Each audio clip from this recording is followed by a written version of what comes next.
Welcome back again to my tutorial series on how to get a model from Blender into Planet Coaster. The last video I was explaining a little bit about how that you can move your object or rotate it or scale it up or scale it down. Today and now I want to talk about how to go into edit mode and actually do stuff instead of just rotating or scaling up or such forth. Eventually, we're also going to talk about what is inside in our scene. I don't know if I'll get around to it in this video, but for the moment, we're going to start off with going into edit mode. I'll start hopefully one of my tools up so you can actually follow what I'm doing. Let's go over to edit mode and talk about the modes. At the moment, I haven't selected anything, so I'm going to put my cursor down there. I got my models selected. What we're going to do now is go into edit mode. Now, there are different ways of doing this, of course. You actually can see more options: sculpt, vertex paint, weight paint, texture paint. I'm not going to go into that because I don't have enough experience with them. Plus, I'm not exactly sure if certain things work for Planet Coaster. I think weight paint doesn't. Texture paint, I think that has more to do with if you want to bake your textures and such forth. But like I said, the fundamental things are actually, for me, for my models, what I've done is object mode and edit mode. Now, there are different kinds of way of doing this. To go into that mode, I can, of course, just click on edit mode in the menu. So go back to object mode, or I can press tab, and it'll bring me into edit mode. Now, as you see, all the sides are lighted up in yellow. The lines are bright yellow. There are different ways of selecting and changing how that you interact or what you want to do with your model. So, like example, we have our cube. I can change the different modes, but also, again, two different ways I can do this. One of the ways is I can use a hotkey. I'll explain that in a minute. Or I can go under in here. You'll see vertex select, edge select, and face select. I'll press for now on edge so you can see. I can select all the edges around the cube. So if you rotate, I can select them all. I can also choose to select faces. So faces is the complete face of the object. Or I can do it with vertex. It's more for if you say got a big model and you want to kind of fine tune certain things you've done, then vertex mode does give you that little bit more precision work. So I use it especially when I want to make something, say a character, and I've done a couple of things after each other, like putting in lines and such forth, what we're going to do in a minute. And I want to come back and move a couple of things around, then I usually work with vertexes. You can also do it with faces, but faces are more the complete cube, so the complete lines plus the vertexes. So this can't be always, well, it's not always handy for if you want to fine tune certain things. Well, we at least know that we can use tab to go into both the modes. Another thing, hotkey. If I want to say, I don't know, make the cube bigger, but I want to keep it as a cube, I can press E. E does extrude, and as you can see, I extruded it out. I can also go to a different side, extrude again, and extrude again. This is very handy for certain things if you're doing that, say making a column that you want. Say you want to make a cup or you want to make a can Coke. Extrude will be really handy with extruding every time up and then scaling it up or down to get the desired effect you want. In our case, we're just going to try it out. There's also a different tool that you can use. It's called the loop tool, and I think it personally is really handy. I can loop new edges around my cube.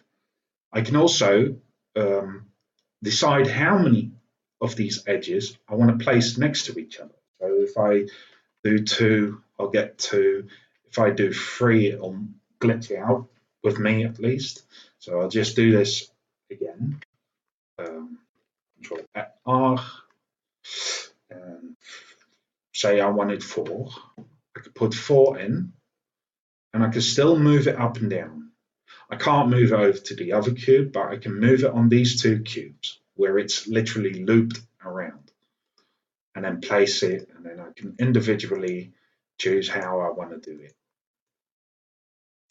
So now we know how to extrude, we know how to put loops around it, but say if I got a cube, so we'll go into face mode, we'll click on that, and we'll delete it out for now. So we'll go faces. Now, as you can see, we can just look literally into our cube, and this can happen when you, I don't know, want to join an arm or whatever. You'll have to delete out certain faces because you don't want lapping faces on each other.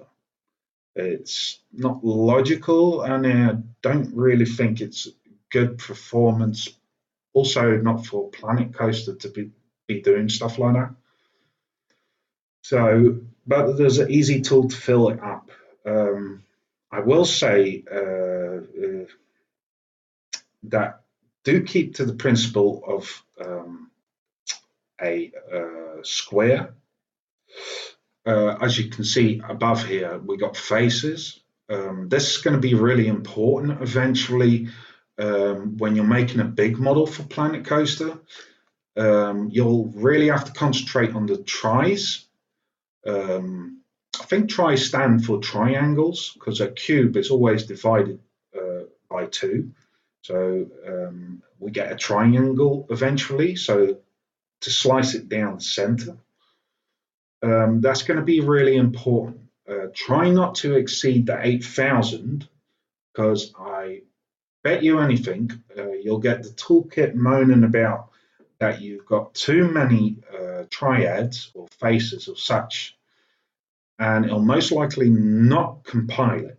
So my advice, stayed under that 8,000 and try and keep an eye out on how many faces you have. So I usually just watch my triads and my faces, and I can around about know that if I got, say, 3,000 faces, it'll most likely say about 6,000 triads. So always try and keep that in mind. Don't go above the 8,000. Okay, well, we've got the basic understanding then of it, but we want to fill this up. So I'll go into edge mode. I'll click on all the sides, select them all, and then press F to fill. There you go. And as you can see, we've got a new face. You can also do this with the vertexes. So if I go back again and I go into vertex mode and I select all my vertexes, I can fill it up. So we can change our settings down here, but we can also do it by pressing Control Tab. It will bring up the mesh select mode where we can actually select vertices, edges, faces, such forth. It's really easy to have these tools, especially when you're working on a model and you want to progress and you have to come back, you have to change this, or you have to do that, then it's easy to have these tools. Personally, I think, like I said, I'll leave a list of, at least my list of what I use mostly, because it can really be handy. There's also another tool in Blender that you eventually will use with bones, especially when you want to make a character, and that is the divide menu. I haven't tried it actually out on faces, so we can have a look and see what it does. There we go. It divides it into separate sections. Okay. In bones, it'll do that too. So if I go back to object mode and I go back to my Shift A, bring up this menu, and I go to single bone.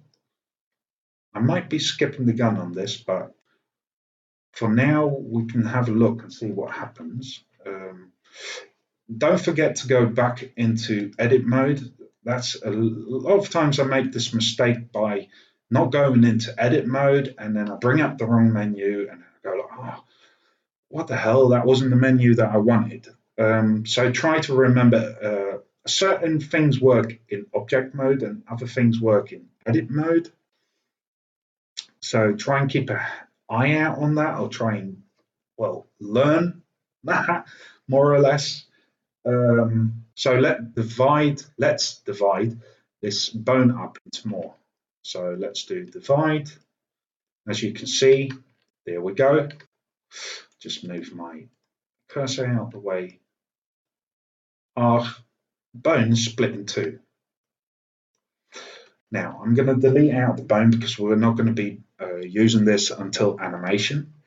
So let's just delete bone and go back into our edit mode.